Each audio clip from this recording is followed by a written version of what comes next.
Well, welcome to the Undiagnosed Podcast, episode 21. Made it 21 episodes, guys. Still haven't got canceled yet. We're not going to. Anyways, how you guys doing? Did you have a good week? This is, like I said, episode 21 of the Undiagnosed Podcast. And for you guys that are regular listeners, you know how we start this out. What's good in your hood? How was your week? What did you do? Did you do something fun? Did you do something for the first time? Did you do something for the last time? You don't know. Anyways, week was pretty good. I haven't talked to y'all since Easter, so me being a Christian rookie, Easter was kind of like the graduation of my rookie year. And supposed to have Easter outside service outside Sunday where we started for the first time with our church, and got rained out. Kind of bummed about that, but what do? You can't really be bummed about the situation if you read the Bible. And so we had it Sunday, and it was awesome. We had a mixed service with the other church that we share a building with, and they're an African American church, and they're so fun, such great people. We mixed it together, dude. It was awesome. Sitting there and about the second song, it was like playing. It's like their church and our church. Everybody was in there. It's packed. It's Easter. Everybody's pumped up. This is like the Super Bowl for us Christians. Easter is. That's definitely our Super Bowl.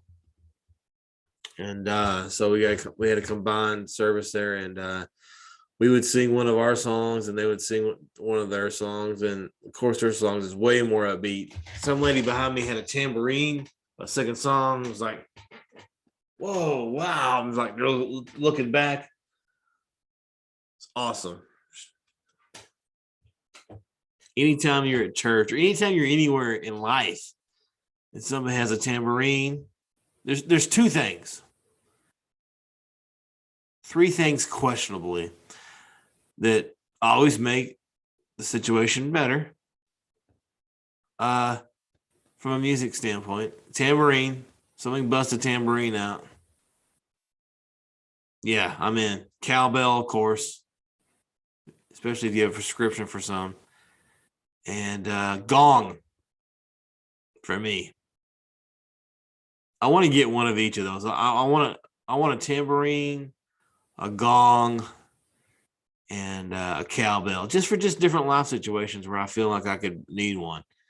She had the tambourine on point, just popped it out of her purse, just right on beat. Man, this is awesome, dude. I should have brought my cowbell. Anyways, it's good times, good message, good music, good fellowship, good everything, man. It's awesome. 1 year, I'm not a rookie no more. I graduated. I'm not a rookie. I'm past my first year. Yeah, good stuff. I happened really fast, just like everything else in life. When you start something, it's like already a year. So we'll see what the future holds there. We're actually getting baptized next Sunday. Me and my wife getting baptized next Sunday. That was kind of awkward because you have to go to the preacher's house, sit down, discuss stuff with them, and I've never been over there, and it's like anxiety a little bit, but nothing, man. Overthinking it as usual. Everything's gonna be all right. God is good, amen. All right, so let's move on to the first segment here. Actually, I don't have a lot of segments today. I've been trying to write some stand-up material, like 5 minutes. I've been trying to write me a 3-minute set and a 5-minute set, just so I have it.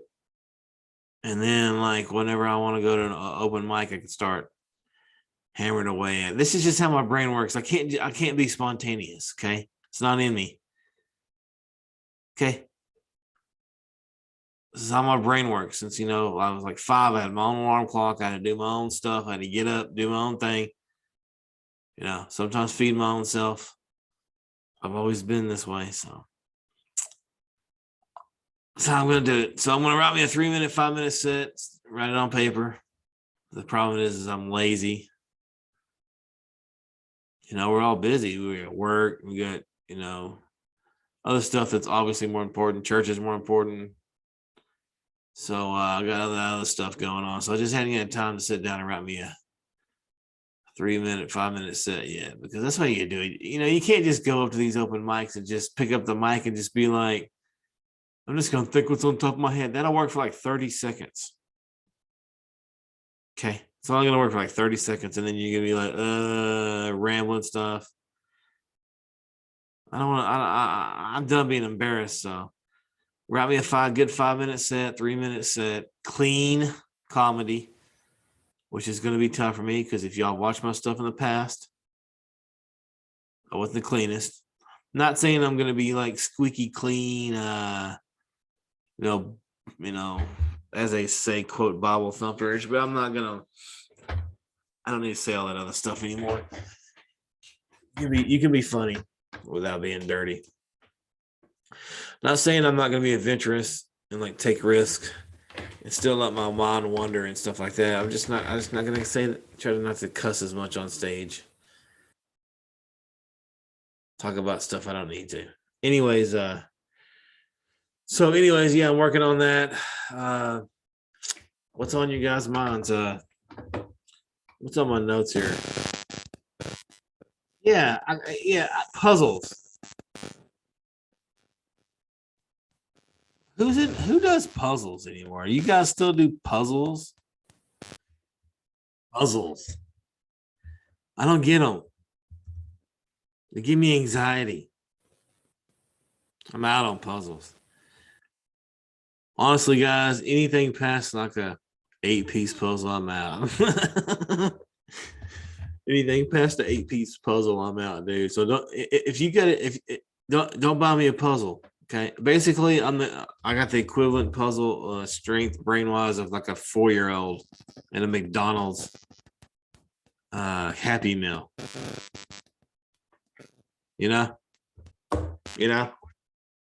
8-piece puzzle, I'm out. I go to people's houses, they'll be doing like a 1,000-piece puzzle. Just sitting there on their table. We just do it little by little. For those who listen to the podcast before, I'm not artsy at all. So, like I said back in the last show, a 64 pack of crayons gave me anxiety. Too many choices. So it's a puzzle. I just see it all there and there. Instead of taking it little bit by little bit, I see the big puzzle in the end there. You got to put all that together rather than just doing it little by little. So I'm not saying I'm going to get a puzzle. I'm just saying, I guess that's a new life philosophy for me. Philosophy, I guess, instead of just looking how hard something is, just put 4 or 5 pieces in there. On the box of the puzzle, it doesn't say, hey, you got to put this together in one night. That's how my brain works on everything I do. If you give me something, I'm doing it right now. If you give me something to eat, I'm eating it right now. If you give me something to drink, I'm drinking it right now. I'm just going to get it done. So then afterwards, I can, so slow down. Still don't buy me no puzzle though. Let me get a 12-piece puzzle, 16-piece puzzle, put it together and see how I feel, and then take it from there. A nice 12-piece puzzle. I don't know from like I could probably get that like in the baby section at Walmart. Anyways, I just don't get it. Anyways, what else is on my list here? Whatever happened to Garbage Pail Kids? And I know that if you don't know what Garbage Pail Kids is, there was this thing called Cabbage Patch Kids when we were little. It's like a doll from the 80s that they made.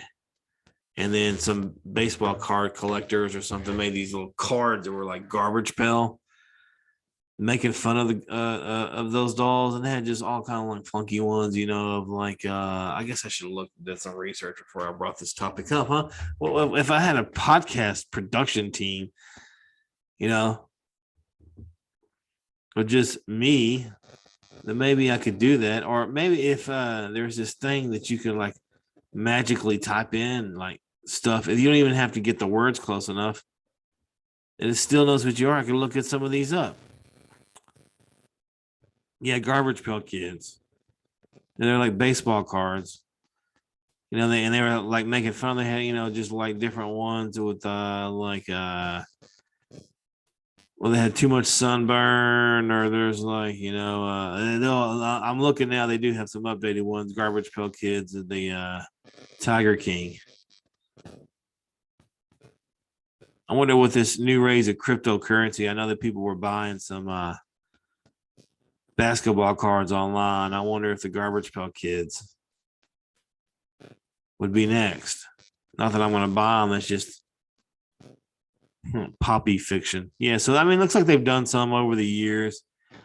But I guess, playing cards and baseball cards are a lost art. No one who carries those out. I can just look it up on my phone like I just did. Anyways, just kind of thought about that in my head the other day. What else is on my mind here? They have an app now for a remote for your like phones for like my daughter showed me this. She's like, "Oh yeah, Dad, if you lost the remote, just pull the app up." App. So we went from me being the remote to now an app on my phone where I can control any TV in my house. Are you kidding me? If I would so many pranks and jokes I would have played on people when I was a little kid if I had this, your brother's in there, he's got a girlfriend over, he's in the room, watching something romantic, you could change it to something funny. I don't know, just so many pranks. Wish I could have that when I was little. Yeah, you can literally whatever room you're on, just pull it up on your phone and change it to these.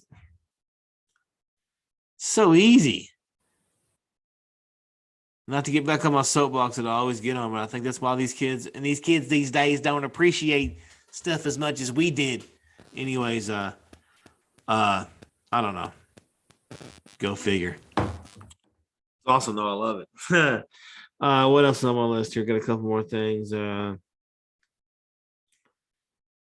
People get weird when you compliment them. It's a siren going off. When I hear sirens, I'm always like, I hope those people are okay, dude. Actually, the first thing I think of is I hope it's not somebody I know. Then I think of I hope those people are okay, whatever they're going to. Don't worry if it's anything like I'll see it on my local chatter on Facebook. What happened over there on the corner of Maine and there was 4 cars, and then they exaggerate. And then I saw shotguns. Anyways, Garbage Pail Kids. I'm looking at my notes here. I'm blind. Oh, yeah. People get weird when you compliment them now. Like I'm old school, like where you still complimented people. I guess I was your house going. How are you doing? Oh, that dress looks nice. Oh, those shoes look great. And of course for different reasons you got to be careful, especially if you're a guy. You can't be, especially towards women. You can't. You just basically just don't say any of that stuff anymore. How I like your shirt, or hey, you can't. Just gotta stay away from it. Just gotta stay away from it. Sometimes if it's an older lady I see like at work or whatever, and she just look like a nice tropical flower shirt, I was like, oh, I love that shirt. It's okay, and it shouldn't. Even that's kind of risky. You never know how people are, so it's kind of hard for people like that. Me, that way when I try to talk to everybody, and nobody wants to talk back, and I really talk back. Just I'm Mr. Over Compliment guy. Hey, how are you doing? I guess that's maybe why I get the are you the manager all the time when I'm like at other stores, because I talk to people that I look like I could be the manager. But yeah, I guess I don't know. I try to cut back on it, but that's just how I am. That's how my will is. Like the only place that works good on is church. Everybody likes that. There. Hey, how you doing? How you doing? How's your family? But everywhere else, people was just like, don't talk to me. I got my ear thing on and I'm listening to a podcast. Hopefully the Undiagnosed podcast in your ear there. Anyways, don't talk to anybody anymore, I guess. I'm still going to try to talk to people. You just got to be careful. You got to find your niche. You got to read your audience. You know I haven't been doing stand-up for about a year, but I do still do it to everybody every day. And I'm learning my audience that way. I'm Mr. Miyagi this way back into stand-up. Anyways, so I got to quit being lazy and write a 5-minute set. That's what I got to do. I got to write a 5-minute set. I got to write a 3-minute set. I got to go prepare. Look, this is how my brain works, dude, all day, constantly. Okay, if you want to know how a comedian's brain work or anybody that's into an art, this is how it works. Especially when you get that itch, you done it for the first time, you caught that big fish, you want to go fishing again. I can use analogies too, redneck ones, but people get weird when they compliment you. Got a couple of things here. Well, a couple things I'll share with you. Do you think? What? I get the double verification thing. This is a church joke I'm trying to work on. I get the double verification thing, but we get for everything now. So log on to your Canes, frequent members card. We need your text verification for everything now. There will be no heaven text notification. I guarantee you. When you go to heaven, Jesus is not going to text you to make sure it's you, and you have to reply back there. You won't need your cell phone there at all. That's going to be awesome. That's what I'm looking forward to in heaven, is not needing my cell phone as much. That's a good thing to look forward to. Anyways, last thing I'll share with you, as y'all know, some of y'all don't, you're about to know, my father-in-law is blind, and I got to play one of my favorite games. I don't call it a game. I surely shouldn't call it a game. Time with him last time is he's old school. It's like 50. He's close to 60. Yeah, he might be 60, and he still has boxes of pictures. That's what we used to do in the 60s and 70s, is take pictures and put them in boxes. 80s, we still put them in boxes. Yeah, even in the 90s, we still took pictures and put them in boxes. And he's blind, and he wants to know what's in these boxes. And that's my job, because I'm good at describing them. I like looking at them, and he gets. I like, me. I'm a people person. I'm a crowd pleaser. I like seeing people's reaction of happy. I get my my feel off that, and so I like doing that to him. And it was kind of crazy. I was doing it to him the other day. I was thinking about it. I could literally tell him whatever, and he would not know. Oh, looks like a picture of a back of a fence from, I don't know. Oh, okay. He would know. I tell him the truth every time though, but he literally wouldn't know. Sometimes he'll ask me, "What shirt have I got on?" Sometimes I'll joke with him. It's a good joke start. Oh yeah, you're wearing that, 1942. Leave it to whatever Beaver shirt. I can make up whatever I wanted to, and he'd be like, "Oh, okay." He would never know. I guess like not unless he checked me and somebody else came over that day. Hey, what shirt am I wearing? But which you might, but it's always kind of a weird, situation or a thing I think about over there. It's like I can literally tell him anything. But looking at all these pictures over the years, I will tell you that Jeff Foxworthy has let's be you might be a redneck. That these pictures, you might be a NASCAR fan if you've ever taken a picture of a motor next to your daughter, you might be a NASCAR fan. If you've taken a picture of a motor next to your daughter and your wife and a picture of a beer, you might be a NASCAR fan. If you've taken pictures of beer in a cage, you might be a NASCAR fan. If you got more than a whole box of pictures of nothing but just pictures of wheels, you might be a NASCAR fan. So yeah, it's a lot of describing wheels. Like, this is a tire. Say what size on it. So it's fun, man. I love playing that game. I love playing that game with him, going over there and describing pictures. And I describe well too, dude, because I listen to a lot of baseball, and I remember these baseball announcers. The ones that get the best of me are the ones that describe, the uniform. We got the pinstripes down the left. with the white shoes, the red, orange. So whenever I describe these pictures to him, I'm very baseball descriptive, I guess. So Chevy Camaro, it's red. It's got 25 by 45 13 wheels, it says on there. Oh wait, look. There's a picture of you holding 2 beers and a roll stack of tires, and looks like you are grilling, and there's a baby next to a motor, and it looks like you're on a runway of a strip of a race.